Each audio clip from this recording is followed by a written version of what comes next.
Railway துறையில் தமிழர்கள் தடமதிப்போம். உங்களுடன் தமிழா ஐஏஎஸ் அகாடமி.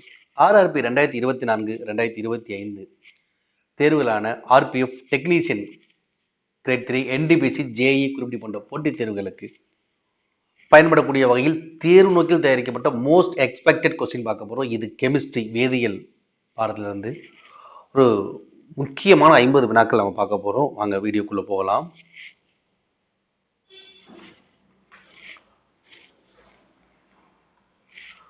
முதலாவது கொஸ்டின் பாருங்க. ஆக்சிஜனின் ஐசோடோப்புகளில் பொருந்தாதது எதுன்னு கேட்கிறாங்க. ஐசோடோப் அப்படின்னா என்னன்னா ஒத்த அணு எண்ணையும் வேறுபட்ட நிறை எண்ணையும் பெற்ற ஒரே தனிமத்தின் அணுக்கள், அதுதான் ஐசோடோப். அதாவது அந்த தனிமத்தோட அணு எண் ஒரே மாதிரி இருக்கும். இப்போ எடுத்துக்காட்டாக ஒரு தனிமம் ஓ எடுத்துக்கொண்டா அணு எண் எங்க இருக்கும்? அதனுடைய இடதுபுறமாக கீழ்ப்புறத்தில் இருக்கும். நிறையன் வலதுபுறத்தில் மேற்புறத்தில் இருக்கும். ஓகேங்களா?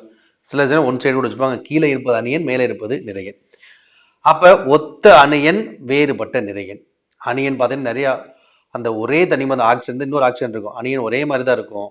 ஆனால் நிறையன் மட்டும் மாறிக்கிட்டே இருக்கும். புரியுதுங்களா? ஆனால் தனிமம் ஒண்ணுதான். அப்ப ஒத்த அணு எண்ணையும் வேறுபட்ட நிறையெண்ணையும் பெற்ற ஒரே தனிமத்தின் அணுக்கள் தான் ஐசோடோப். இங்க என்ன கேட்கிறாங்க?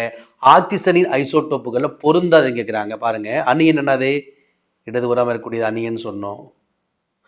அப்ப இங்க 8 8 8 ஆக்சுவலி எண் 8 ஒரே மாதிரி இருக்கு. நிறைய மாறுது 16 17 18. ஆனால் தனிமம் என்னது? ஆக்சிஜன் தான். ஆக்சிஜன் வந்து ஒரே தனிமத்தின் அணுக்கள் தான். அணியன் ஒண்ணு, நிறையன் வேற. அப்ப அங்க அணியன் மாறி இருக்கு. புரியுதுங்களா? அப்ப அதுதான் என்னது? பொருந்தாதது. அப்ப ஐசோடோப் ஒத்த அணியன் வேறுபட்ட நிறையன் ஒரே தனிமத்தின் அணுக்கள் ஐசோடோப். இது ஐசோபார் அப்படின்னா நிறையன் ஒரே மாதிரி இருக்கும், அணியன் வேற மாதிரி இருக்கும், வெவ்வேறு தனிமங்கள். ஐசோடோன் அப்படின்னா அணியன்னும் வேற நிறையன்னும் வேற, ஆனா நியூட்டன் எண்ணிக்கை அங்க ஒரே மாதிரி இருந்தா அது ஐசோடோன். ஓகேங்களா? அப்ப கொடுக்கப்பட்டதுல ஐசோடோப்புகள்ல பொருந்தாதது ஆப்ஷன் சி தான் சரியானது. இதுல ஹைட்ரஜனோட ஐசோடோப்புகள் இருக்கு, 3 இருக்கு. Protium, deuterium, tritium. Protium, deuterium, tritium சாதாரண நீர், கன நீர், கதிரியக்க நீர். ஓகே, அடுத்து ஆக்சிஜனுடைய அணு நிறை. ஆக்சிஜனுடைய அணு நிறை எவ்வளவு நான் கொடுத்துருக்காங்க 4 ஆப்ஷன்ஸ். எது சரியானதுன்னா 15.999 AMU. AMU அப்படின்னு என்னன்னா அணு நிறை அலகு, atomic mass unit. Atomic mass unit சொல்லுவாங்க. இது சுருக்கமாக U என்ற குறியீட்டாலும் குறிப்பாங்க. 15.999 இல்ல 16 அப்படின்னு கூட சொல்லுவாங்க. AMU அல்லது U என்ற குறியீட்டாலும் குறிக்கப்படும். இது ஆக்சிஜனுடைய அணு நிறை. இதே பார்த்தீங்கன்னா கார்பன் அணுவோட நிறை எவ்வளவு கேட்பாங்க. கார்பன் அணுவுக்கு எவ்வளவு நிறை? அதே போல நைட்ரஜன், கார்பனுக்கு வந்து பாத்தீங்கன்னா 12 கிராம் சொல்லுவாங்க, நைட்ரஜனுக்கு 14 கிராம் சொல்லுவாங்க. ஓகேங்களா? அடுத்து ஹைட்ரஜன் குளோரைடோடைய அணுக்கட்டு எண். அணுக்கட்டு எண்ணா ஒரு தனிமத்திடம் மட்டும் அணுக்கள் எண்ணிக்கை, தனிமங்கள் எண்ணிக்கை, அதுதான் அணுக்கட்டு எண். ஹைட்ரஜன் குளோரைடு, அப்ப எத்தனை அணுக்கள் இருக்கு? 2 தனிமங்கள் 2. ஹைட்ரஜன் அணுக்கட்டு எண் 2. அடுத்து திட்ட வெப்ப அழுத்த நிலையில் திட்ட மோலார் பருமன் எவ்வளவு? திட்ட வெப்ப அழுத்த நிலையில திட்ட மோலார் பருமன் எவ்வளவுனா சரியான ஆன்சர் 22.4 லிட்டர் அல்லது 22,400 கன மில்லி பருமன் கூட சொல்லுவாங்க. பருமன் அல்லது கன அளவு எல்லாம் ஒண்ணுதான். 2400 கன மில்லி அல்லது கன பருமன் கூட சொல்லுவாங்க. 22.4 லிட்டர் சுருக்கமாக திட்ட மோலார் பருமன் என்ன? STP அப்படின்னு கூட சொல்லுவாங்க. திட்ட வெப்ப அழுத்த நிலை எவ்வளவு இருக்கும் பாத்தீங்கன்னா 273.15 கெல்வின் அல்லது ஒரு வளிமண்டல அழுத்தத்தை சொல்றாங்க. ஒரு திட்ட அழுத்தம் சொல்றாங்க. திட்ட வெப்ப அழுத்தம் அதாவது 273.15 கெல்வின் தான். இல்ல திட்ட மோலார் பருமன் 22.4 லிட்டர் அல்லது 2400 கன மில்லி. அடுத்து மாறா வெப்ப மற்றும் அழுத்த நிலையில் சம பருமன் உள்ள வாயுக்கள் அனைத்தும் சம அளவு எண்ணிக்கையிலான மூலக்கூறுகளை கொண்டிருக்கும். அதாவது மாறாத வெப்பம் மற்றும் மாறாத அழுத்தத்துல சம பருமன், அதாவது சம கன உள்ள வாயுக்கள் அனைத்தும் சம அளவு எண்ணிக்கையில மூலக்கூறு கொண்டிருக்கும் என்று கூறியவர் யாருன்னா அவகாட்ரோ. அவகாட்ரோட மதிப்பானது 6.023 × 10⁻23 பெர் மோல் பவர் -1. ஓகேங்களா? இதுதான் சரியான அவகாட்ரோ என்னன்னு சொல்லுவாங்க. அடுத்து ஆக்சிஜனுடைய கிராம் அணுநிறை. ஆக்சிஜனுடைய கிராம் அணுநிறை எவ்வளவு பார்த்தீங்கன்னா, ஆக்சிஜன் கிராம் அணுநிறை 16 கிராம். இது ஆக்சிஜன் கிராம் மூலக்கூறு நிறை கேட்டாங்கன்னா, கிராம் மூலக்கூறு நிறை கேட்டாங்கன்னா 32 கிராம். கிராம் அணுநிறை எவ்வளவு? 16 கிராம் அல்லது கிராம் மூலக்கூறு நிறை கேட்டாங்கன்னா 32 கிராம். இதெல்லாம் சொன்னோம். இதுல வந்து கார்பனுக்கு வந்து எவ்வளவு? கார்பனுக்கு 12 கிராம், நைட்ரஜனுக்கு 14 கிராம். ஓகேங்களா? அப்ப ஆக்சிஜனுடைய அணுநிறை அல்லது கிராம் அணுநிறை எவ்வளவு? 16 கிராம். மூலக்கூறு நிறை கேட்டால் 32 கிராம். இதுல அணுநிறை என்பது அணு எண், நிறை எண் என்பது வேற. அணு எண் அல்லது ஆட்டமிக் நம்பர் சொல்லுவாங்க, அல்லது நிறை எண். அணு எண்ணை பார்த்தீங்கன்னா சுருக்கமாக இஜெட் என்ற எழுத்தால குறிப்பாங்க. நிறை எண்ணை ஏ என்ற எழுத்தால குறிப்பாங்க. ஷால் என்ற ஜெர்மானிய மொழியிலிருந்து வரக்கூடியது. ஏ என்பது ஏசிஎஸ் வந்து உருவாக்கப்பட்டது. நிறை எண் ஏ. அணு எண் இஜெட் என்ற எழுத குறிக்கப்படும். நிறை எண் ஏ என்ற எழுத குறிக்கப்படுகிறது. அணு என்பது புரோட்டானுடைய எண்ணிக்கையை குறிக்கும். நிறை என்பது புரோட்டான் பிளஸ் நியூட்ரானுடைய கூடுதலை குறிக்கும். அடுத்து தனிமங்களுடைய ஆவர்த்தன வரிசைப்படுத்துதலுக்கு அணு எண் என்பது சிறந்த அடிப்படை. தனிமங்களுடைய ஆவர்த்தன வரிசைப்படுத்துதலுக்கு அணு எண் என்பது சிறந்த அடிப்படை என்ற உண்மையை கண்டறிந்தவர் யாருன்னு கேட்கிறாங்க. 4 ஆப்ஷன்ஸ் கொடுத்துருக்காங்க. பொதுவாக தனிம வரிசை அட்டவணை உருவாக்குவதற்கு நிறைய கவிஞர்கள் வந்து முன்னெடுத்திருக்காங்க. முதலாவதா பார்த்தீங்கன்னா அணு நிறையின் அடிப்படையில், நிறை எண்ணின் அடிப்படையில் தான் வரிசைப்படுத்துறாங்க. முதலாவது பார்த்தீங்கன்னா மெண்டல் லீஃப், அதுக்கப்புறம் பார்த்தீங்கன்னா நியூலாண்டு, டாபர் நீர் இதெல்லாம் ரெடி பண்ணாங்க. எல்லாருமே வந்து அணு நிறைய அடிப்படையை வச்சுதான் தனிம அட்டவணைப்படுத்தினாங்க. ஆனால் தனிமங்களை ஆவர்த்தன வகைப்படுத்துதலுக்கு அணு எண் தான் ஒரு சிறந்த அடிப்படை அப்படிங்கிற உண்மையை கண்டுபிடிச்சது யாருன்னா ஹென்றி மோஸ்லே. ஹென்றி மோஸ்லே இவர் தான் நவீன ஆவர்த்தன அட்டவணையை உருவாக்கியவர். ஹென்றி மோஸ்லே. மெண்டலீஃப் வந்து பார்த்தீங்கன்னா ஒரு தனிம அட்டவணையை உருவாக்குறார். நியூலாண்டு வந்து எண்ம விதி. எண்ம விதினா நியூலாண்டு. முதல் தனிமத்தின் பண்பு 8வது தனிமத்தின் பண்பும் ஒரே மாதிரி சொன்னவர் யாருன்னா நியூலாண்ட். அது எண்ம விதி. அந்த 8 எண்ம விதி. ஓகேங்களா? அடுத்து டாபர் வந்து மும்மை விதி சொல்றாரு. மும்மை விதி கூறியவர் யாருன்னா டாபர். அப்ப அணு எண்ணை அடிப்படையாக வைத்து தனிமங்களை வகைப்படுத்தியார்னா ஹென்றி மோஸ்லே. அவருடைய வகைப்பாடு நவீன தனிம வரிசை அட்டவணை என்று அழைக்கப்படுகிறது. ஒரு நெடிய அட்டவணை என்றும் நீண்ட அட்டவணை என்றும் அழைக்கப்படுகிறது. அடுத்து தனிம வரிசை அட்டவணையில சோடியம் முதல் ஆர்கான் வரை 8 தனிமங்களை பெற்றுள்ளது. தனிம வரிசை அட்டவணையில சோடியம் முதல் ஆர்கான் வரை 8 தனிம பெற்ற தொடர் கேட்கிறாங்க. தனிம வரிசை மொத்த தொடர்கள் இடமிருந்து வளமாக கிடைமட்ட வரிசையாக செல்லக்கூடியது என்னன்னா அதுதான் தொடர்கள் சொல்றோம். செங்குத்து வரிசையாக மேலிருந்து கீழே வரக்கூடிய செங்குத்து வரிசை 18 தொகுதிகள் இருக்கு. இடமிருந்து வளமாக கிடைமட்டமாக சொல்ற கிடைமட்ட வரிசை வந்து என்ன தொடர்கள் சொல்றோம். மொத்த தனிம வரிசையில 7 தொடர்களும் 18 செங்குத்து வரிசை தொகுதிகள் இருக்கு. அப்ப 7 தொடர்கள் இருக்கு. முதல் தொடர், இங்க 2ஆம் தொடர், 3ஆம் தொடர், 4ஆம் தொடர், 5ஆம் கொடுத்திருக்காங்க. நம்ம 6, 7 மட்டும் எழுதிக்கலாம். ஓகேங்களா? அப்ப 7 தொடர்கள் இருக்கு. அப்ப அந்த தொடர்ல எந்த தனிமம் வரை இருக்கு அப்படின்னு கேட்பான். இங்க பாத்தீங்கன்னா சோடியம் முதல் ஆர்கான் வரை, இந்த சோடியம் Na, சோடியம் முதல் ஆர்கான் வரை 8 தனிமை பெற்றுள்ள தொடர் எது அப்படின்னா சரியான ஆன்சர் 3ஆம் தொடர் தான். 3ஆம் தொடர்ல சோடியம் முதல் ஆர்கான் வரை இருக்கு. அப்ப இந்த முதல் தொடர்ல என்ன இருக்கு பாத்தீங்கன்னா 2 தனிமங்கள்ல இருக்கு, ஹைட்ரஜன் ஹீலியம். அப்ப முதல் தொடர்ல ஹைட்ரஜன் ஹீலியம். அப்ப ஹைட்ரஜன் ஹீலியம் எந்த தொடர்ல இருக்கு? முதல் தொடர். 2ஆம் தொடர்ல என்னென்ன தனிமங்கள் இருக்கு அப்படின்னு பாத்தீங்கன்னா லித்தியம் முதல் நியான் வரை. அப்ப லித்தியம் முதல் நியான் வரை இருக்கக்கூடிய தொடர் 2ஆம் தொடர். ஹைட்ரஜன் ஹீலியம் இருக்கக்கூடிய முதல் தொடர். சோடியம் முதல் ஆர்கான் வரை இருக்கக்கூடியது 3ஆவது. இந்த லாஸ்டா இருந்த helium, neon, argon, krypton, xenon, Radon இதெல்லாம் வந்து மந்த வாய்க்கால் 18ஆவது தொகுதியில் இருக்கக்கூடிய தனிமங்கள். அப்ப 4ஆவது தொடர்ல என்ன இருக்கு பாத்தீங்கன்னா பொட்டாசியம் முதல் கிரிப்டான் வரை. பொட்டாசியம் முதல் கிரிப்டான் வரை 4ஆம் தொடர்ல இருக்கு. 5ஆம் தொடர்ல ரூபிடியம் முதல் ஜெனான் வரை. ரூபிடியம் முதல் ஜெனான் வரை. 6ஆம் தொடர்ல சீசியம் முதல் ரேடான் வரை. 7ஆவது தொடர்ல பிரான்சியம் முதல் ஊகைனீசியம், அந்த சுருக்கமாக ஊகைனேஷன் அப்படி கூட சொல்லுவாங்க. ஓகேங்களா? இப்ப பாருங்க, அப்ப மொத்தம் 7 தொடர்கள் இருக்கு. கிடைமட்ட வரிசைக்கு பேர் தான் தொடர்கள் சொல்றோம். 7 தொடர்கள். முதல் தொடர் ஹைட்ரஜன் ஹீலியம், 2ஆவது தொடர்ல லித்தியத்திலிருந்து நியான் வரை இருக்கு, 3ஆவது தொடர்ல தனிமங்கள் சோடியம் முதல் ஆர்கான் வரை இருக்கு. அதான் கொஸ்டின், இது ஆன்சர். 4ஆம் தொடர்ல பொட்டாசியம் முதல் கிரிப்டான் வரை இருக்கு. 5ஆம் தொடர்ல ரூபிடியம் முதல் ஜெரான் வரை இருக்கு. 6ஆம் தொடர்ல சீசியம் சிஎஸ், சீசியம் முதல் ரேடான் வரை. அடுத்து 7ஆவது தொடர்ல பிரான்சியம் முதல் ஓகேனேசியம் வரை. ஓகே, இப்படி எந்தெந்த தனிமங்கள் இருக்கு கூட கேட்பாங்க. சில சமயம் குறியீடு வச்சு கூட கேட்பாங்க. எல்லாத்துக்கும் நம்ம ரெடியா இருக்கணும். அடுத்து ஆல்கஹால் குடும்பத்தை சேர்ந்த முக்கிய உறுப்புகளில் பொருந்தாதது எது அப்படின்னு கேட்கிறாங்க. 4 ஆப்ஷன்ஸ் கொடுத்திருக்காங்க. எத்தனால், எத்தில் ஆல்கஹால், எத்தனாயிக் அமிலம், எளிய ஆல்கஹால்.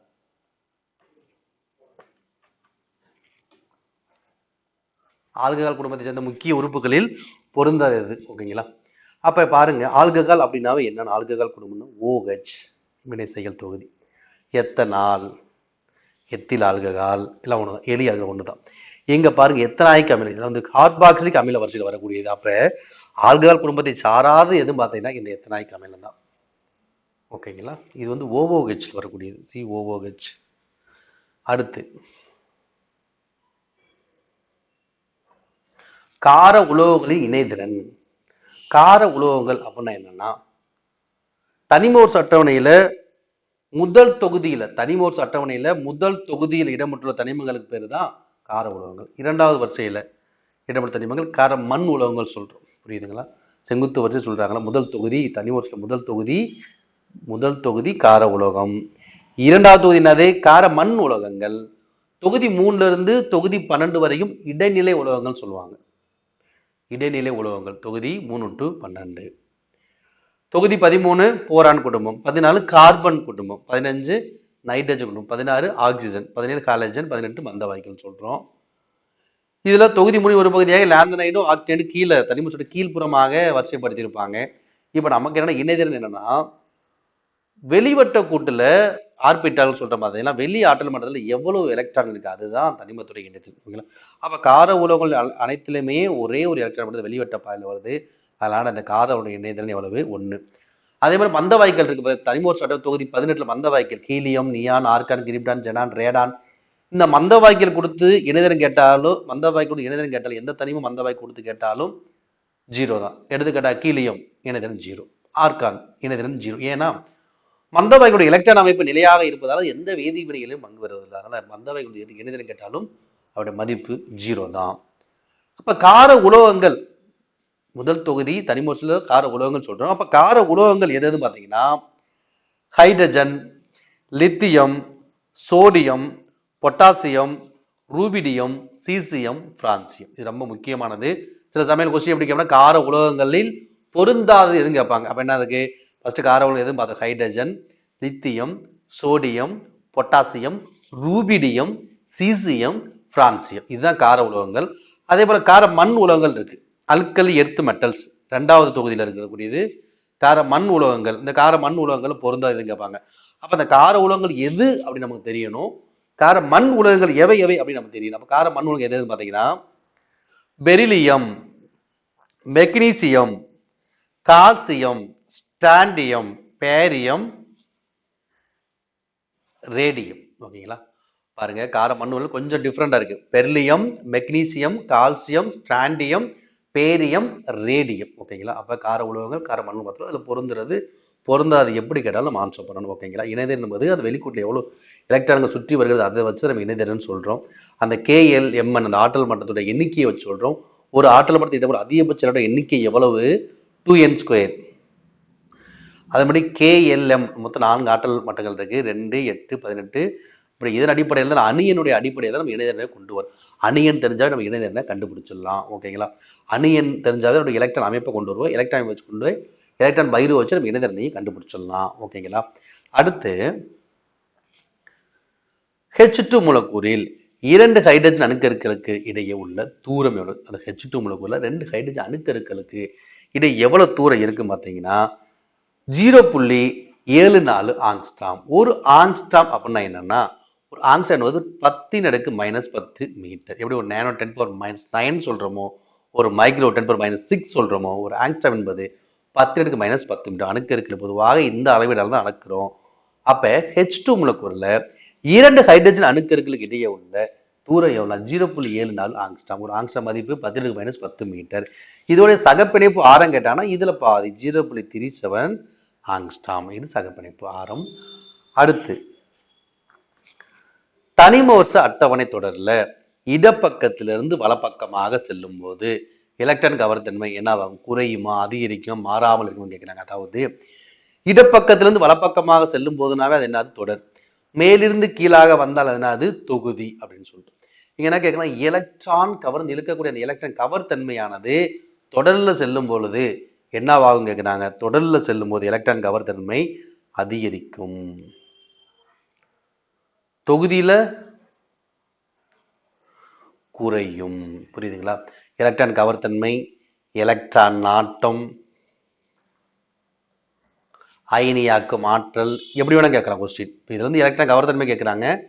அடுத்து எப்படி வேணா கேட்கலாம். எலக்ட்ரான் நாட்டம், அயனியாக்கும் ஆற்றல் எல்லாம் ஒரே மாதிரி தான் இருக்கும். தனிமோர்ஸ் அட்டவணையில தொடர்ல இடப்பக்கத்திலிருந்து வலப்பக்கமாக செல்லும் போது எலக்ட்ரான் கவர்த்தன்மையா இருந்தாலும் சரி, எலக்ட்ரான் நாட்டமா இருந்தாலும் சரி, அயனியாக்கம் ஆற்றல் சரி அதிகரிக்கும். இதே தொகுதியில செல்லும் போது குறையும். இந்த 3 பண்புகளும் தொகுதியில குறையும், தொடர்ல அதிகரிக்கும். இதுல இன்னும் சில பண்புகள் இருக்கு. அணு ஆரம், அயனி ஆரம். அணு ஆரம், அயனி ஆரம். இது வந்து பாத்தீங்கன்னா தொடர்ல குறையும், தொகுதியில் அதிகரிக்கும். புரியுதுங்க? மொத்தம் 5 வகையான ஆவர்த்தன பண்புகள் இருக்கு. இதுல அணு ஆரமும் அயனி ஆரமும் தொடர்ல குறையும், தொகுதியில் அதிகரிக்கும். மீதி இருக்கக்கூடிய ஆவர்த்தன பண்புகளான எலக்ட்ரான் கவர்த்தன்மை, எலக்ட்ரான் நாட்டம், அயனியாக்க மாற்றம் இது வந்து தொடர்ல அதிகரிக்கும், தொகுதியில குறையும். அவ்வளவுதான். ஓகேங்களா? அடுத்து எந்த அமிலமானது உணவு சேர்க்கையாகவும் சுவையூட்டியாகவும் மற்றும் உணவு பதப்படுத்தியாகவும் பயன்படுகிறது அப்படின்னு கேட்கிறாங்க. இப்போ உணவு சேர்க்கையாகவும் பயன்படுத்துறாங்க, உணவுக்கு சுவையை ஊட்டுவதற்கும் பயன்படுத்த, உணவை பதப்படுத்தவும் பயன்படுத்த. என்னன்னா சரியானது நீர்த்த அஸ்டிக் அமிலம். நீர்த்த அஸ்டிக் அமிலம், glacial acetic acid, glacial acetic அமிலம், எத்தனைக் அமிலம், அஸ்டிக் அமிலம் எல்லாமே ஒண்ணுதான். இந்த ஆக்சாலிக் அமிலம் எதுல இருக்குன்னு பாத்தீங்கன்னா கீரை, பசலை கீரையில கடப்படாவிலும் ஆக்சாலிக், தக்காளி ஆக்சாலிக், திராட்சை டார்டாரிக், மாங்காய் புளியம்பழம் டார்டாரிக், ஆப்பிள்ல மாலிக் ஆசிட். ஓகே, அப்ப உணவு சேர்க்கை, சுவையூட்டி, உணவு பதப்படுத்தி, நீர்த்த அஸ்டிக் ஆசிட் தான் சரியானது. வினிகர்னு சொல்லுவாங்க. ஓகேங்களா? அடுத்து பின் வருவனவற்றுள் தவறானது எது? பின் வருவனவற்றுள் தவறான இணை எதுன்னு கேட்கிறாங்க. 4 ஆப்ஷன்ஸ் கொடுத்திருக்காங்க. அதாவது இது தாதுக்கள் கொடுத்திருக்காங்க. அலுமினியத்தின் தாது பாக்சைட், இரும்பின் தாது ஹேமடைட், துத்தநாகம் தாது ஜிங்க் பிளான்ட், தாமிர தாது டின்ஸ்டோன் கொடுத்திருக்காங்க. இதுல வந்து பாருங்க பாக்சைட் Al2O3 அப்படின்னு சொல்லுவாங்க. இது அலுமினியத்தின் மிக முக்கியமான தாது. ஆக்சைடு தாது சரியானது. அடுத்து இரும்பின் தாது ஹேமடைட், இது Fe2O3, இது இரும்பின் தாது ஹேமடைட் ரொம்ப சரியானதா இதுவும். அடுத்து துத்தநாகத்தின் தாது ஜிங்க் பிளண்ட், துத்தநாகம் ஜிங்க் பிளண்ட், ஜிங்க் பிளான்ட் இதுவும் சரியானதா. எங்க பாருங்க டின்சோன் என்பது தாமிரத்தின் தாது கொடுத்திருக்காங்க. டின்சோன் என்பது வெள்ளீயத்தின் தாது. என்னது? வெள்ளீயம். அப்ப வெள்ளீயத்தின் தாது என்னது? டின்ஸ்டோன் ஆகும். இதோடைய வாய்ப்பாடு SnO2. ஓகேங்களா? வெள்ளீயம் என்னது? டின் அல்லது Sn சொல்லுவாங்க. ஸ்டேனம், ஸ்டேனம் என்ற லத்தீன் மொழி பெயர்ல இருந்தது டின், Sn. ஓகே, அப்ப அலுமினியம் தாது பாக்சைட் சரிதான், இரும்பின் தாது ஹேமடைட் சரிதான், துத்தநாகம் தாது ஜிங்க் பிளண்ட் சரிதான். அப்ப தாமிரத்தின் தாது டின்ஸ்டோன் கிடையாது. ஏன்னா டின்ஸ்டோன் என்பது வெள்ளீயத்தின் தாது, டின், SnO2 தான் டின்ஸ்டோனுடைய வாய்ப்பாடு. ஜிங்க் பிளண்ட் ZnS சொல்லுவாங்க. இந்த ஜிங்க் பிளண்ட் தாதுல இருந்து ஜிங்கை எப்படி பிரிக்கிறாங்க? நுரை மிதப்பு முறையில் ZnS ஜிங்க் பிளண்ட நுரை மிதப்பு முறையில தான் பிரித்து எடுக்கிறாங்க. ஓகேங்களா? அடுத்து பாக்சைட்டை, இந்த பாக்சைட்டை அலுமினாவாக மாற்றம் செய்யக்கூடிய முறை எதுனா பேயர் முறை. அமோனியா தயாரிக்க சிறந்த முறை ஹேபர் முறை. ஓகேங்களா? பாக்சைட் அலுமினா மாற்றம் செய்ய பேயர், இதை வந்து மின்னார் பகுத்தல் செய்தால் ஹால் முறை. ஓகே, அடுத்து காப்பர் கிளான்ஸ். காப்பர் கிளான்ஸ் என்பதோடைய வாய்ப்பாடு என்ன பார்த்தீங்கன்னா C2S. காப்பர் கிளான்ஸ் என்பது வாய்ப்பாடு C2. அப்ப C2O என்னன்னா கூப்ரைட். அது கூப்ரைட், Cu2O கூப்ரைட். CuFeS2, CuFeS2னா copper pyrite. காப்பரின் மிக முக்கியமான தாது இந்த காப்பர் பைரைட் அல்லது CuFeS2. காப்பரின் முக்கிய தாது CuFeS2, copper pyrite. Copper glance CuTS. Cuprite அல்லது ரூபி காப்பர்னா Cu2O குப்ரைட் அல்லது ரூபிக் காப்பர் சொல்லுவாங்க. இது Cu2O. காப்பர் ஃபைரைட்னா CuFeS2, காப்பர் Cu2S. சில சமயம் கேட்பேன் காப்பருடைய சல்பைடு தாது கேட்டால் இந்த காப்பர் கிளான்ஸ் தான். ஆக்சைடு தாது கேட்டால் குப்ரைட் தான். ஓகேங்களா?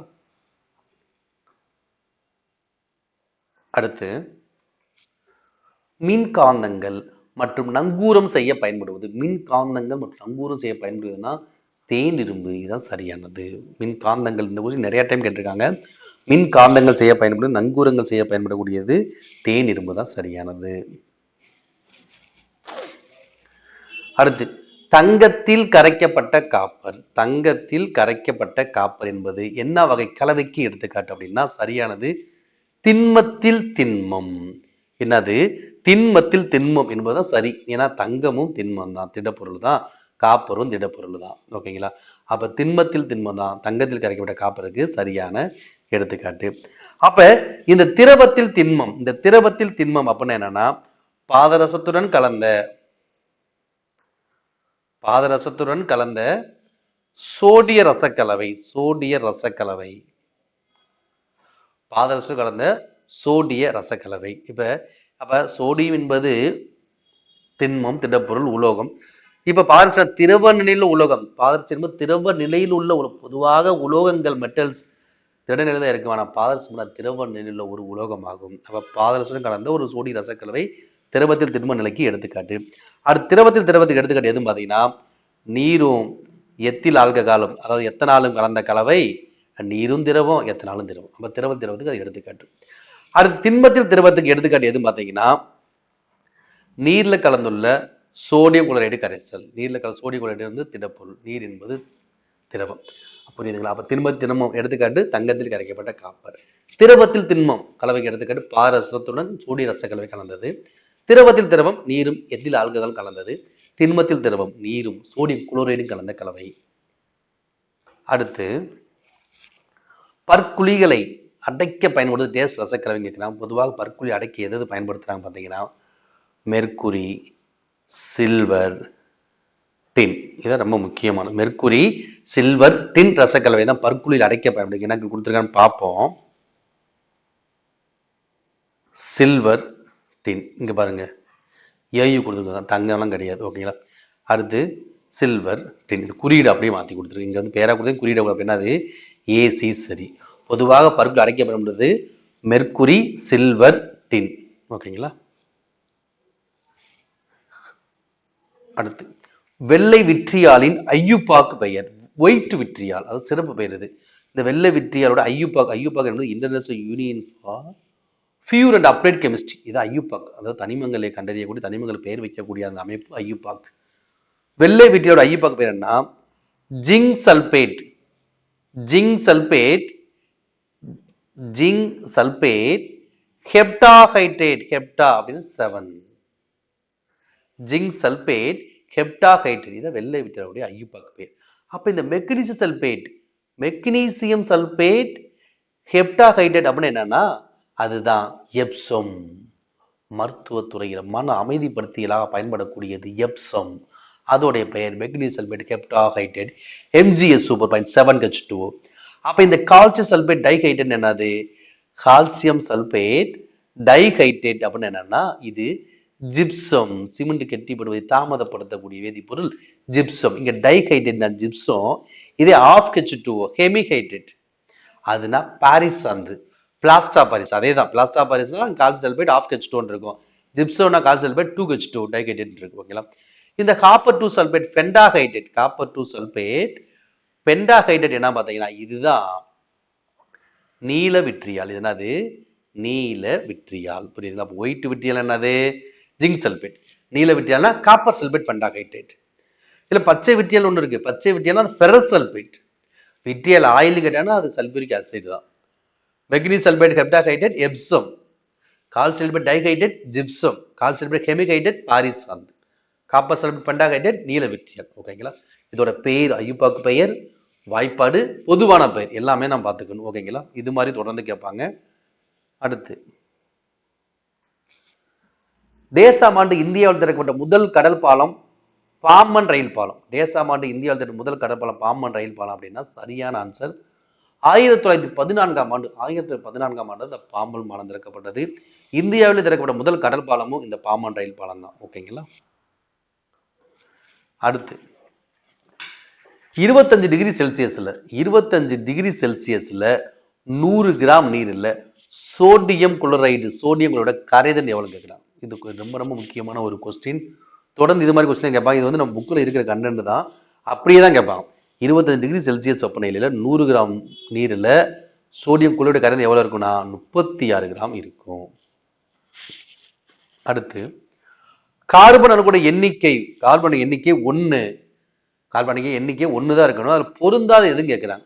3 ஒரே மாதிரி இருக்கு. 3 கார்பனிக் 1 தான் இருக்கு. 1 மட்டும் கார்பன் எண்ணிக்கை 1 வராத மாதிரி இருக்கு. அது எதுவும் கேட்குறாங்க பார்க்கலாம். ஃபர்ஸ்ட் இங்க பாருங்க, மெத்தனால், மெத்தனேல், மெத்தனாயிக், இன்னொரு பாருங்க எத்தனால்.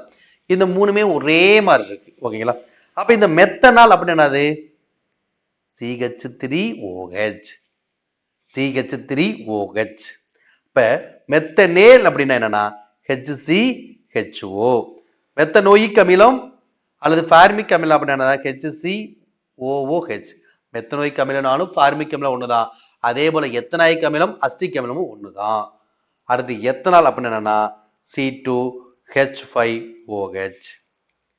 C2H5OH. எத்தனால் எத்தில் ஆகுகள். இங்க பாருங்க, இங்க மெத்தனால், மெத்தனைல் பாருங்க, கார்பன் எத்தனை இருக்குன்னு பாருங்க, 1 தான் இருக்கு. ஆனா எத்தனால் கார்பன் 2 இருக்கு. அப்ப இதுல பொருந்தாதது இதுதான். இந்த மெத்தன் அப்படின்னா சொல்ற மீத்தேன் சொல்ற பாத்தீங்கன்னா, மீத்தேன் CH அங்க கார்பன் 1 தான் இருக்கு. மெத்தேன், மெத்தனால், மெத்தனேல், மீத்தேன், மீத்து, மெத்து எல்லாம் 1 தான். மீத்து அப்படின்னா 1. எத்தனால் அப்படின்னா 2. ஈத்து, எத்து 2. புறப்பேன் 3, பீட்டேன் 4, பெண்டேன் 5 சொல்ற பாத்தீங்களா. அப்ப மெத்து, மீத்து 1 தான், எத்து, ஈத்து 2 தான். ஓகேங்களா. ஈஸியா இங்க 3 ஒரே மாதிரி இருக்கு. மெத்தனால், மெத்தனை, எத்தனால் தான் வேற. அதான் ஆன்சர். ஓகே. அடுத்து கார்பன் எவ்வளவு இருக்கு அதை வச்சு நம்ம கொஸ்டின் கேட்கிறாங்க.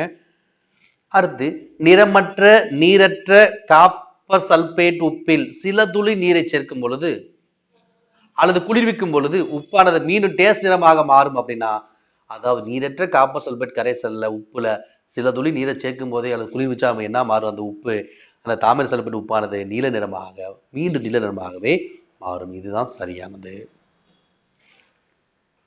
அடுத்து பாருங்க, 2NaCl plus F இது வினைபுரிந்து எதை உருவாக்குது? Sodium plus NaF plus Cl2.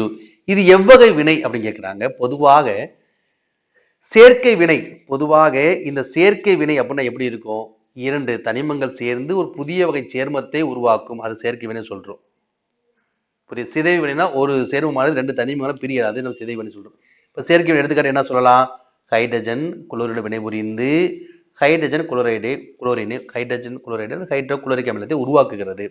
Hydrogen chloride hydrochloric அமிலத்தை உருவாக்குகிறது. இது என்னது? சேர்க்கை வினை அல்லது கூடுகை வினை சொல்லுவாங்க. அல்லது சல்பர் ஆக்சைடு வினைபுரிந்து சல்பர் டை ஆக்சைடு உருவாக்குறது. இதான் சேர்க்கை வினை அல்லது கூடுகை வினைகளுக்கு எடுத்துக்காட்டுகள். இதுல பாருங்க, ஒற்றை இடப்பெயர்ச்சி வினை, இரட்டை இடப்பெயர்ச்சி வினை அப்படி கேட்கிறாங்க.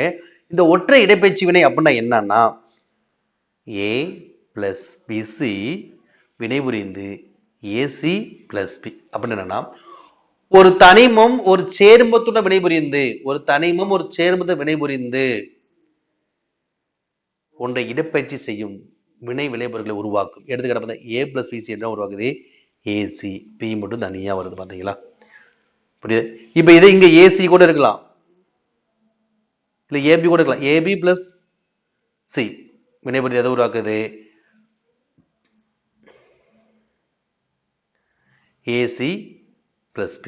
இப்படிதான். ஓகேங்களா. அப்ப இங்க பாருங்க, இது அதே மாதிரி சோடியம் குளோரைடு சேர்மமானது ஒரு தனிமத்தில் வினைபுரிந்து சோடியம் புளோரின் இது ஒரு குளிர் தனியா வந்திருப்பது குளோரின். அப்ப இது என்ன வினை? ஒற்றை இடப்பெயர்ச்சி வினை. அப்ப இது இரட்டை இடப்பெயர்ச்சி வினை வராத கண்டிப்பா இரட்டை இடப்பெயர்ச்சி வினை என்பது எப்படி இருக்குன்னா, ஒன்று வீழ்படிவாக இருக்கும், இன்னொன்று நீராக இருந்தால் மட்டும் இரட்டை இடப்பெயர்ச்சி வினை. இரட்டை இடப்பெயர்ச்சி 2 இருக்கு. ஒற்றை இடப்பெயர்ச்சி வினை என்பது ஒரு தனிமமும் சேர்மமும் வினைபுரியும், அது ஒற்றை இடப்பெயர்ச்சி வினை. இரட்டை இடப்பெயர்ச்சி வினை ரெண்டுமே அது சேர்மங்களாக தான் இருக்கும். ரெண்டுமே சேர்மமாக இருக்கும்போது அங்க இறுதி வினை விளைபொருட்கள்ல ஒன்று வினை விளைபொருட்கள் அயனிகள் தாங்க பரிமாறப்படும்.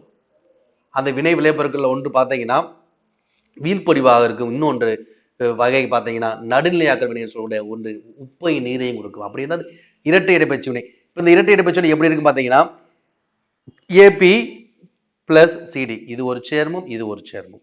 என்னது? இது ஒரு சேர்மம், இது ஒரு சேர்மம். இது எப்படி எதை கொடுக்குது பார்த்தீங்கன்னா இந்த ஏடி பிசி. புரியுதா? எப்படி மாறுது பாருங்க. ஏபி என்று சொல்ல ஒரு சேர்மம், சிடி ஒரு சேர்மம், வினைபுரி எதை கொடுக்குது? ஏடி. இதனுடைய அந்த அயனிகள் பரிமாறப்படுகிறது. பரிமாறப்படும் போது ஒரு வினைகள்ல வீழ்படிவு நடக்கும், இன்னொரு வினைகள் நடுநிலையாக்கல் வினை என்று சொல்லக்கூடிய உப்பை நீரை உருவாக்கும். அதுதான் வீழ்படிவாக்கல் வினை, நடுநிலையாக்கல் வினை. நடுநிலையாக்கல் வினைனா என்னன்னா அமிலமும் காரம் வினைபுரிந்து உப்பை நீரை உருவாக்கக்கூடிய வினை நடுநிலையாக்கல் வினை. அதில் இரட்டை இடப்பெயர்ச்சி வகைகள். அப்ப ரெண்டு சேர்மங்கள் வினை வந்து அயனிகள் பரிமாறப்படும். ஏபி பிளஸ் சிடி பாருங்க, ஏடி பிசி இப்படிதான் கொடுக்கும். ஆனா ஒற்றை இடப்பெயர்ச்சி வினையில பாத்தீங்கன்னா ஒரு தனிமம் ஒரு சேர்மம் அது இடப்பெயர்ச்சி செய்யும், அது ஒற்றை இடப்பெயர்ச்சி வினை. இந்த சிதை வினைகள்ல பாத்தீங்கன்னா சிதையக்கூடியது, வெப்பத்தால் சிதையக்கூடியது, மின்சாரத்தால் சிதையக்கூடியது, லைட்டால் சிதையக்கூடியது. அந்த சிதை வினையிலேயே மொத்தம் 3 வகைகள் இருக்கு. ஓகேங்களா? வெப்பச்சிதைவு, ஒளிச்சிதைவு, மின்னார் சிதை வினைகள் சொல்லுவோம். செயற்கை வினை கூடுகை வினை ஒண்ணுதான். ஓகேங்களா? ஒற்றை இடப்பெயர்ச்சி வினை என்பது ஒரு தனிமம் சேர்ந்த வினை வந்து இடப்பெயர்ச்சி செய்யும். இரட்டை இடப்பெயர்ச்சி என்பது சேர்மங்கள் 2 சேர்மம் வினைபுரிந்து அப்படி அயனிகள் பரிமாறப்படும். ஓகேங்களா? அடுத்து அமிலமும் காரமும் வினைபுரிந்து உப்பையும் நீரையும் உருவாக்கும் வினைக்கு என்ன பேர்? அதுதான் நடுநிலையாக்கல் வினை. அமிலமும் காரம் வந்து உப்பை நீரை உருவாக்குறது, அந்த வினைக்கு என்ன பேரு? நடுநிலையாக்கல் வினையாகும். எடுத்துக்காட்டாக அமோனியம் ஹைட்ராக்சைடு நைட்ரிக் அமிலத்தை வினைபுரிந்து அமோனியம் ஹைட்ராக்சைடு நைட்ரிக் அமிலத்தை வினைபுரிந்து எதை கொடுக்குது? Ammonium nitrate. அமோனியம் நைட்ரேட் அப்படிங்கிற உப்பையும்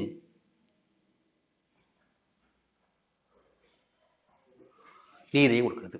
அப்ப அமிலமும் காரம் வினைபுரியுது. இது காரம், அமோனியம் ஹைட்ரேட்ல காரம், நைட்ரிக் அமிலத்துடன் வினைபுரிந்து அமோனியம் நைட்ரேட் உப்பையும் நீரையும் கொடுக்குது. அப்ப அமிலமும் காரமும் வினைபுரிந்து உப்பை நீரையும் உருவாக்குன அந்த வினைக்கு பேர் தான் நடுநிலையாக்கல் வினை. இது இரட்டை இடப்பெயர்ச்சியோட ஒரு வகை. வீழ்படிவாக்கல் வினையும் இரட்டை இடப்பெயர்ச்சி வினையுடைய ஒரு வகை தான். எடுத்துக்காட்டாக லெட் நைட்ரேட் அல்லது காரிய நைட்ரேட் பொட்டாசியம் ஐரைடு, காரிய நைட்ரேட் பொட்டாசியம் ஐரைடு வினைபுரிந்து காரிய ஐரைடையும் நைட்ரேட்டையும் உருவாக்குகிறது. புரியுது? அப்படியே நைட்ரிக் அமிலத்தை உருவாக்குது, KNO3. அப்ப இந்த இரட்டை இடப்பெயர்ச்சி வினைகளுடைய வகைகளுக்கு தான் இது எடுத்துக்காட்டு நம்ம சொல்ல பாருங்க. பாருங்க சொல்றோம். இது எப்படி இருக்கு? ஏபி பிளஸ் சிடி, ஏடி பிளஸ் பிசி, அவ்வளவுதான். இதுதான் இரட்டை இடப்பெயர்ச்சி வினை. 2 சேர்மங்கள் வினைபுரியும் அயனிகள் பரிமாறப்படும். ஓகேங்களா? இந்த சிதைவு வினையிலேயே மொத்தம் 3 வகை இருக்கு. நம்ம பார்த்தோம். மின் சிதைவு, ஒளிச்சிதைவு, வெப்பச்சிதைவு. ஓகேங்களா? இது மொத்தம் 3 வகை இருக்கு. எடுத்துக்காட்டாக ஒளிச்சிதைவு பார்க்கலாம். லைட்டு, இந்த வினையில லைட்டை செலுத்தும் போது எப்படி நடக்கும் இந்த சிதை வினையில பார்த்தீங்கன்னா, எடுத்துக்காட்டாக சில்வர் புரோமைடு மேல ஒளியை லைட்டு செலுத்தும் போது என்னவா பிரியுது? சில்வராகவும் புரோமீனாகவும் பிரியுது. புரியுதுங்களா? அப்ப சில்வர் புரோமைடு மேல ஒளியை செலுத்தும் போது அது சில்வராகவும் புரோமீனாகவும் பிரிகிறது. இது இப்படித்தான் இருக்கு சிதை வினைகள், ஒளிச்சிதை வினைகள், மின்னார் சிதை வினைகள், அதே போல வெப்பச்சிதை வினைகள்லாம் இப்படிதான் இருக்கும். ஓகேங்களா? அதே போல பார்த்தீங்கன்னா வெப்பச்சிதைவுன்னு பார்த்தீங்கன்னா மெர்க்குரி ஆக்சைடு மெர்க்குரியும் ஆக்சிஜனா பிரியும். சோடியம் குளோரைடுங்கிற மின்சாரம் செலுத்தும் போது சோடியம் குளோரைடா பிரியும். அப்ப ஒரு சேர்மமானது பிரியும், அதுதான் சிதைவு வினைகள் ஆகும். ஓகே. அடுத்து சிவப்பு எறும்புகளிலிருந்து பெறப்படும் பார்மிக் அமிலம். சிவப்பு எறும்பு பார்மிக் அமிலம் அல்லது மெத்தனோயிக் அமிலம். பார்மிக் அமிலினாலும் மெத்தனோயிக் அமிலினாலும் ஒண்ணுதான். இப்ப சிவப்பு குடுக்கல் என்ன அமிலம் இருக்கு? பார்மிக் அமிலம் தான். தேனில் என்ன அமிலம் இருக்கு? பார்மிக் அமிலம். தேனீல் என்ன இருக்கு? பார்மிக் அமிலம் தான். அந்த பார்மிக் அமிலங்கிற பெயர் எந்த மொழியிலிருந்து உருவாகுது? லத்தீன் மொழியிலிருந்து உருவாகுது. பொதுவாக அமிலம் என்பது லத்தீன் மொழி அசிட்டஸ் என்ற புளிப்பு சுவையோட சொல்லிருந்து தான் உருவாகுது. ஓகே. அடுத்து பிஹெச் அளவீடு அறிமுகப்படுத்தியது யார் அப்படின்னா எஸ்பிஎல் சாரன்சன். பிஹெச் அளவீட்டு பிஹெச் அளவீடு என்பது 0 முதல் 14 வரை அளவீடுகள் குறிக்கப்பட்டிருக்கும். பிஹெச் என்பது பொட்டன்சியல் ஆஃப் ஹைட்ரஜன், ஹைட்ரஜன் என்பது செறிவு, அமிலகார சமநிலை, அதை சொல்லக்கூடிய அளவீடு தான் பிஹெச் அளவீடு. ஒரு கரைசலானது அமிலமா காரமா என்பதை கண்டறிய பிஹெச் அளவீடு. அது 0 முதல் 14 வரை அளவீடு குறிக்கப்பட்டிருக்கும். அதுல 7 என்பது நியூட்ரல், நடுநிலை கரைசல் சொல்றோம். 7 கீழே இருந்த அந்த கரைசல் அமிலம், 7க்கு மேல இருந்த pH மதிப்பு 7க்கு மேல இருந்தா அது காரம் சொல்றோம். ஓகேங்களா? அடுத்து மெக்னீசியம் பால்மம் அல்லது மெக்னீசியம் ஹைட்ராக்சைடு MgOH சொல்லுவாங்க. மெக்னீசியம் பால்மம், மெக்னீசியம் ஹைட்ராக்சைடு இது வந்து பார்த்தீங்கன்னா இந்த மெடிக்கல்களில் மெடிசினை பயன்படுத்தும். இது வந்து எப்படி இருக்கும்னா பிங்க் கலர்ல இருக்கும், செலிசில் அது மாதிரி சொல்லும்போது அது சிரப், அதான் மெக்னீசியம் பால்மம். இது எதுக்கு பயன்படுது? வயிற்று உபாதை, வயிற்று ஏதோ பிரச்சனைகள் தொந்தரவு இருந்தது அப்படின்னா அந்த வயிற்று உபாதைகளுக்கு மருந்தாக பயன்படக்கூடிய ஒரு பால்மம் தான் மெக்னீசியம் பால்மம். மெக்னீசியம் ஹைட்ராக்சைடு அப்படின்னு சொல்றோம். அதோட pH வேல்யூ எவ்வளவு? 10. ஓகேங்களா? அப்ப என்னது? மெக்னீசியம் ஹைட்ராக்சைடு என்பது ஒரு காரம். அப்ப 7க்கு மேல இருக்கு, அப்ப என்னது? காரம். ஓகே. அடுத்து பொதுவாக மனித ரத்தத்தோட pH வேல்யூ எவ்வளவு? பொதுவாக மனித ரத்தம் pH வேல்யூ எவ்வளவுனா 7.4. அப்ராக்சிமேட்டா வச்சிருப்பாங்க. 7.35ல இருந்து 7.45 வரையும் கூட சொல்லலாம். நடுநிலை காய்ச்சல் 7. பொதுவாக 5.6 pH வேல்யூ இதை விட குறையும் போது நமக்கு என்ன வரும்னா அமிலமலை என்ன வருது? அமிலமலையானது வரும். ஓகேங்களா? இப்போ 5.6 கீழே pH மதிப்பு குறையும் போது வரக்கூடியது அமிலமலை. 7 கீழே வந்தாவே அது அமிலம் தான். அந்த pH கரைசல் வந்து அமிலமாக தான் இருக்கும். ஆனால் 5.6 கீழே ரொம்ப குறையும் போது புளியக்கூடிய அமிலமலை. இந்த அமிலமலை காரணமான வாயுக்கள் என்னது? SO2 NO2, sulphur dioxide, nitrogen dioxide. அமிலமலை காரணமான வாயுக்கள் SO2 NO2, sulphur dioxide, nitrogen dioxide. அமிலமலை எப்போ? pH மதிப்பு 5.6 கீழே குறையும் போது.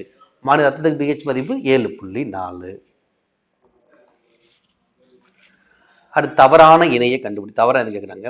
அப்ப எலுமிச்சை காரத்தன்மை உள்ள மண்ணில் வளரும், சரிதான். நெல் அமிலத்தன்மை கொண்ட மண்ணில் வளரும், சரிதான். கரும்பு அமிலத்தன்மை கொண்ட மண் தவறு. ஏன்னா கரும்பு என்பது நடுநிலைத்தன்மை கொண்ட மண்ணில் தான், நடுநிலைத்தன்மை கொண்ட மண்ணில் தான் வளரும். ஆரஞ்சு காரத்தன்மை கொண்ட மண்ணில் வளரும். அப்ப காரத்தன்மை உள்ள மண் எலுமிச்சை, அமிலத்தன்மை கொண்ட மண் நெல், காரத்தன்மை உள்ள மண் ஆரஞ்சு, இதெல்லாம் சரிதான். அப்ப அமிலத்தன்மை கொண்ட மண் கரும்பு என்பது தவறு. ஏன்னா நடுநிலைத்தன்மை கொண்ட மண்ணில் தான் கரும்பு வளரும். அடுத்து இரைப்பையில் இருக்கக்கூடிய திரவத்தின் தோராயமான pH. இரைப்பையில என்ன திரவம் இருக்கு? ஹைட்ரோகுளோரிக் அமிலம் தான். அந்த ஹைட்ரோகுளோரிக் அமிலத்தில் இருக்கக்கூடிய ஆக்சிஜன் செல்கள் தான் என்னது? அது செரிமானத்தை துரிதப்படுத்துது. அந்த இரைப்பையில் உள்ள திரவத்தின் தோராயமான pH வேல்யூ எவ்வளவுன்னா 2 தான். எவ்வளவு? 2 தான்.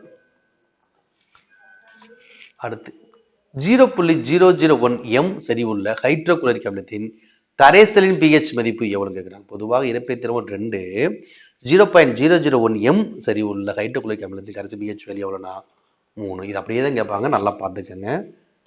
அடுத்து சோடியம் கார்பனேட் கால்சியம் குளோரைடு வினைபுரிந்து பாருங்க. சோடியம் கார்பனேட் கால்சியம் குளோரைடு வினைபுரிந்து எதை கொடுக்குது? கால்சியம் கார்பனேட்டையும் சோடியம் குளோரைடையும் கொடுக்குது. இப்போ பாருங்க, நல்லா புரியும். நான் ஏற்கனவே சொல்லியிருக்கேன், 2 சேர்மங்கள் சோடியம் கார்பனேட் கால்சியம் குளோரைடு எதை கொடுக்குது? Calcium carbonate sodium. இப்போ பாருங்க எதை கொடுக்குது? Calcium carbonate sodium chloride AB + CD AD + BC. அப்ப இது என்ன வினை? 2 சேர்மம் வினைபுரிந்த அயனிகள் பரிமாறப்பட்டால் அது இரட்டை இடப்பெயர்ச்சி வினை. இதுதான் சரியானது. ஓகே, ஈஸியா கண்டுபிடிச்சிடலாம். அடுத்து கரிமச் சேர்மங்கள் பொதுவாக எதில் கரையாதுன்னு கேட்கிறேன். கரிமச்சம் பொதுவாக எதுல கரையாது? நீர்ல கரையாது. ஓகே, இதுதான் ஆன்சர். அப்ப எதுல கரையும்? ஈத்தர்ல கரையும், கார்பன் டெட்ராகுளோரைட்ல கரையும், டொலுவின்ல கரையும். அப்ப கரிமச் சேர்மங்கள் எதுல கரையும்? Ether, carbon tetrachloride CCl4, toluene. எதுல கரையாது? நீர்ல கரையாது கரிமச் சேர்மங்கள். அடுத்து பெர்லியத்தின் குறியீடு என்னதுன்னு கேட்கிறேன். பெர்லியத்துல குறியீடு என்னன்னா Be. Be barium. ஓகேங்களா? பெர்லிய குறியீடு Be தான் சரியானது. குறியீடுக்கு பார்த்து சில தனிம குறியீடு அதே தனிமத்திலிருந்து வரும், லத்தீன் பெயர்லேருந்து வரும், சில அறிஞரோட பெயர்லேருந்து வரும். தெளிவாக பார்த்துக்கணும். இந்த குறியீடு என்பது ரொம்ப ஈஸியாக தான் இருக்கும். இந்த குறியீடுகள் வாய்ப்பாடு நிறையா தெரிஞ்சாதான் நம்ம இந்த வினைகள் சம்பந்தமா நிறைய ஆன்சர் ஈஸியாக பண்ண முடியும். அடுத்து எத்தனாலை காரம் கலந்த potassium permanganate KMnO4 potassium permanganate அல்லது அமிலம் கலந்த பொட்டாசியம் டைகுரோமேட் K2Cr2O7 பொட்டாசியம் டைகுரோமேட்டுடன் கொண்ட ஆக்சிஜன் செய்யும்போது உருவாகுது. என்ன உருவாகுதுன்னா எத்தனாயிக் அமிலம். எத்தனால காரம் கலந்த பொட்டாசியம் பெர்மாங்கனேட்டு அல்லது அமிலம் கலந்த பொட்டாசியம் டைகுரோமேட்டை கொண்டு ஆக்சிஜன் நேற்றம் பண்ணா உருவாகக்கூடிய பொருள் என்னன்னா எத்தனாயிக் அமிலம் அல்லது அஸ்டிக் அமிலம். எத்தனாயிக் அமிலம் அஸ்டிக் அமிலம் ஒண்ணுதான். மெத்தனாயிக் அமிலம் ஃபார்மிக் அமிலம் ஒண்ணுதான். ஓகே, அடுத்து ஆல்கஹால்களை கண்டறியும் சோதனைக்கு பயன்படுவது. ஆல்கஹால்களை கண்டறிய சோதனைக்கு பயன்படுவது எதான் பார்த்தீங்கன்னா பொட்டாசியம் டைகுரோமேட் K2Cr2O7. அதை வாய்ப்பாடாக கொடுத்தது, ரெண்டாவது பேராக கொடுத்துருக்காங்க. அப்போ ஏபி சரி. பொட்டாசியம் பெர்மாங்கனேட்டுமே பயன்படும், KM1 பயன்படும், பொட்டாசியம் டைகுரோமேட்டும் ஆல்கஹாலை கண்டறியும் சோதனைக்கு பயன்படும். அடுத்து வாகனங்களுடைய குளிர்விப்பான்ல தண்ணீர் உறைவதை தடுக்கக்கூடிய அந்த பணியை செய்யக்கூடிய வேதிப்பொருள் எதுன்னா எத்தனால் தான். எத்தனால் அல்லது எத்திலா. வாகன குளிர்விப்பான் இருக்கு பார்த்தீங்கன்னா, அதில் தண்ணீர் உறைவதை தடுக்கக்கூடியது எத்தனால் தான் சரியானது. எப்பவுமே சயின்ஸ் கொஸ்டின் பார்த்தா இந்த பயன்பாடுகள் சம்மந்தமாக அதிகமாக இருக்கும். ஓகேங்களா, வினைகள், வேதி வினைகள், அமிலம், காரம், இது மாதிரி நிறைய தொடர்ந்து கேட்பாங்க. பயன்பாடுகள் சம்மந்தமாக கொஸ்டின் அதிகமாக இருக்கும். அடுத்து பாருங்க, 9 AMU ஆட்டமிக் மாஸ் யூனிட் அணுநிறைவுள்ள ஐசோடோப்பு 50 விழுக்காடு. 10 AMU அணுநிறைவுள்ள ஐசோடோப்பு 50 விழுக்காடு எடுத்துக்கொள்ளப்படுறா. அப்படியே சராசரி நிறை. இப்போ என்ன கேட்குறாங்க, ஒரு 2 ஐசோடோப் இருக்கு. ஒரு 50 விழுக்காடு 9 AMU, இன்னொரு 50 விழுக்காடு 10 AMU. அப்போ பாருங்க, ஃபர்ஸ்ட் 9 AMUல 50 விழுக்காடு 4.5, 10 AMUல 50 விழுக்காடு 5. அப்போ எவ்வளவு? 9.5 AMU. இதுதான் சரி. ஓகே. அடுத்து ரப்பர் பாலை கெட்டிப்படுத்தவும் ஆய்வக காரணியாகவும் பயன்படக்கூடியதுன்னு கேட்குறாங்க. ரப்பர் பாலை கெட்டிப்படுத்த பயன்படுது. இன்னொன்று ஆய்வகங்கள் ஒரு இண்டிகேட்டர் காரணியாக பயன்படக்கூடியதுன்னா அஸ்டிக் அமிலம், அது எத்தனாயிக் அமிலம். ரெண்டுமே ஒரே பேர் தானே. அஸ்டிக் அமிலம் எத்தனாயிக் கொண்டது அப்படின்னது ஏபி சரி. அடுத்து டிடர்ஜென்ட் துகள். இந்த டிடர்ஜென்ட் துகள் கெட்டியாகாமல் தடுப்பது எது? டிடர்ஜென்ட் துகள் கெட்டியாகாமல் தடுக்கக்கூடியது பார்த்தீங்கன்னா சோடியம் சல்பேட். டிடர்ஜென்ட் தூளாதே இருக்கணும், அது கெட்டியாமல் தடுக்க வேதிப்பொருள் எது? Sodium sulphate. அடுத்து உயர்ந்த TFM பெற்றுள்ள சோப்புகள் சிறந்த டே சோப்பாக பயன்படும். சிறந்த குளியல் சோப்பாக தான் பயன்படும். TFM அப்படின்னா டோட்டல் ஃபேட்டி மேட்டர், அதான் TFM. TFM உடைய உயர்ந்த TFM தரத்தை பெற்ற சோப்புகள் சிறந்த குளியல் சோப்பாக தான் பயன்படும். TFMனா டோட்டல் ஃபேட்டி மேட்டர். அடுத்து எத்தனாயிக் அமிலம் சோடியம் ஹைட்ராக்சைடு வினைபுரிந்து தருவது என்னன்னா சோடியம் எத்தனோயேட் என்ற சேர்மத்தையும் கார்பன் டை ஆக்சைடு என்ற சேர்மத்தையும் நீரையும் தருகிறது. ஏசி சரியானது. எத்தனாயிக் அமிலம் சோடியம் ஹைட்ராக்சைடு வினைபுரிந்து தருவது சோடியம் எத்தனோயேட், நீர். அடுத்து மெத்தில் ஆல்கஹால் கலந்த சாராயத்தில் எத்தனாலுடைய சதவீதம் எவ்வளோனா 95.5 95% ஆகும். மீதி இருக்கக்கூடிய 5% 4% நீர் தான் இருக்கும். இது எதுவாக எரி சாராயம் சொல்றாங்க. இது நல்லா வடிகட்டி எடுத்துடும், அதுதான் தனி ஆல்கஹால் அப்படின்னு சொல்றாங்க. 100% தனித்து பிரிக்க முடியும் சொல்றாங்க. மெத்தில் ஆல்கஹால் கலந்த சாராயத்துல எத்தனால் அல்லது எத்தில் ஆல்கஹாலுடைய சதவீதம் 95.5, மீதி இருக்கக்கூடியது நீர்.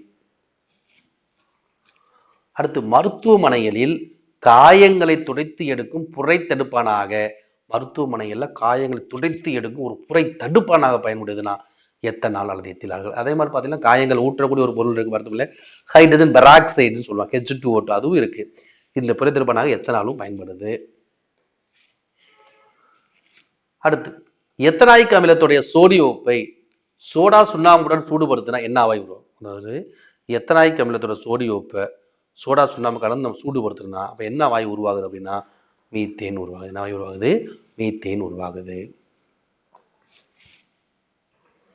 அடுத்து ஆல்டிகைடு. இந்த ஆல்டிகைடு சேர்மங்கள்ல பொருந்தாதுங்க. அப்போ ஆல்டிகைடு சேர்மங்கள் அப்படின்னா CHO. ஆல்டிகைடு சேர்மங்கள் என்ன வரும்? CHOன்னு சொல்லுவாங்க. ஆல்கஹால் சேர்மம் என்ன இருக்கும்? OH அப்படின்னு சொல்லுவாங்க. இதே வந்து எஸ்டர் அப்படின்னா COORன்னு சொல்லுவாங்க. இதே COOH அப்படின்னா கார்பாக்சிலிக் அமிலம். COOHன்னா என்னது? கார்பாக்சிலிக் அமிலம். இதே வந்து பார்த்தீங்கன்னா R அப்படின்னா ஈத்தர். ஆர் அப்படி ஈத்தர். COOH என்பது கார்பாக்சிலிக் அமிலம், COR என்பது எஸ்டர், OH என்பது ஆல்கஹால், CHO ஆல்டிகைடு. இங்க ஆல்டிகைடு சேர்மங்கள் பொருந்தாதுன்னு கேட்குறாங்க. இங்க பாருங்க, மெத்தனேல், புரோப்பனேல், பெண்டனேல் இதெல்லாம் ஆல்டிகைடு சேர்ந்த பீட்டனால் என்பது பார்த்தீங்கன்னா அது ஆல்கஹால் வினைசெயல் தொகுதியில் வருது. அப்போ அதுதான் பொருந்தாது. பீட்டனால் என்னது? C4H11OH. ஓகேங்களா. அடுத்து கீட்டோனின் பின்னோட்டு. இந்த கீட்டோனுடைய பின்னோட்டு எது பார்த்தீங்கன்னா 1. அப்போ ஆயிக் அமிலம் எதோடைய பின்னோட்டு? கார்பாக்சிலிக் அமிலத்தோடைய கார்பாக்சிலிக் அமிலத்துடைய பின்னோட்டு தான் ஆயிக் அமிலம். கீட்டோனின் பின்னோட்டு ஓன். அப்ப ஏல் என்பது ஆல்டிகைடுடைய பின்னோட்டு.